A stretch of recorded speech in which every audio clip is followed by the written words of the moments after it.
Hello again, everybody. I just thought I'd do another update because I like to keep everyone informed in case this is your first year. So yeah, this is what I'm putting into hibernation this year. And at the moment they're in an unheated room. This is this evening, 18 degrees in there, 17 on that one at the back, so it's probably about 17 and a half. So yeah, the main colony, Lasius niger, they're on somewhere between 700, maybe even slightly more than 700. I'm not really sure. There's the odd one. If you look carefully, there's one just there running behind that little bit of twig, and I think there's one in a minute up the other corner on that grey rock up the back corner. So there's one down there in the bottle top. So there's like three in the outworld at the moment. Lasius flavus, they're on about 35 going into hibernation. Caught at the same time as that Lasius niger on 6 to 700, so it shows how slow growing they are. None in the outworld, you hardly see them in the outworld. Queen D and queen number 4, that weird queen I had that's just not growing. So yeah, I thought before I put them into hibernation I'd sort Queen D out a little bit, so I took that bit of protein back out. Looks uneaten, doesn't it? You know, it looks like they haven't touched it, but I'll show you. They have tunnelled the length of it, look, so it is now a hollow tube, taken everything out from the middle. I tried to get a shot looking down it, but it's really hard to sort of see there. But yeah, you can see the full length of it.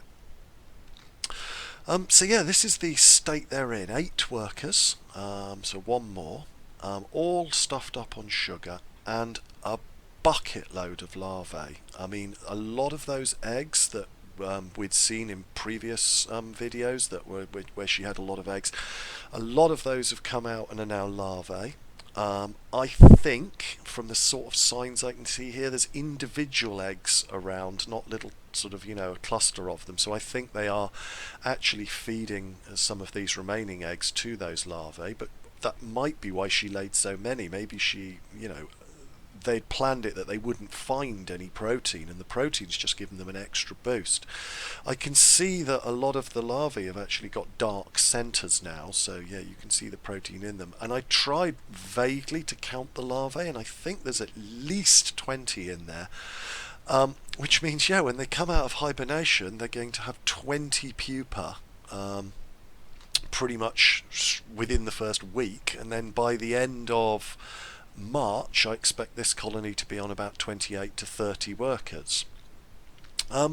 Those pupa that are in there, I'm not actually sure they are pupa. Definitely that one at the top there is a cracked pupa case. It's just the case that these workers have come out of, and I'm not even sure that any of the others are actual pupa. That one there in the middle, that one's got its foot on, I think it might be, but I'm not convinced that there's 4 pupa in there. I think there might only be 1.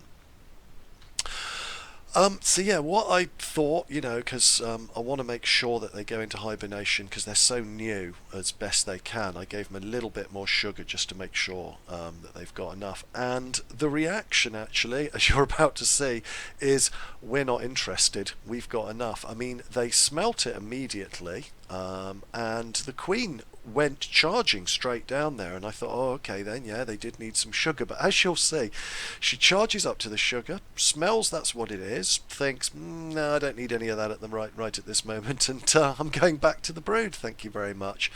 And a worker comes down after her and does pretty much the same thing, so I'm fairly confident that they are. Look at her fat behind wiggle as she walks. She's so stuffed up.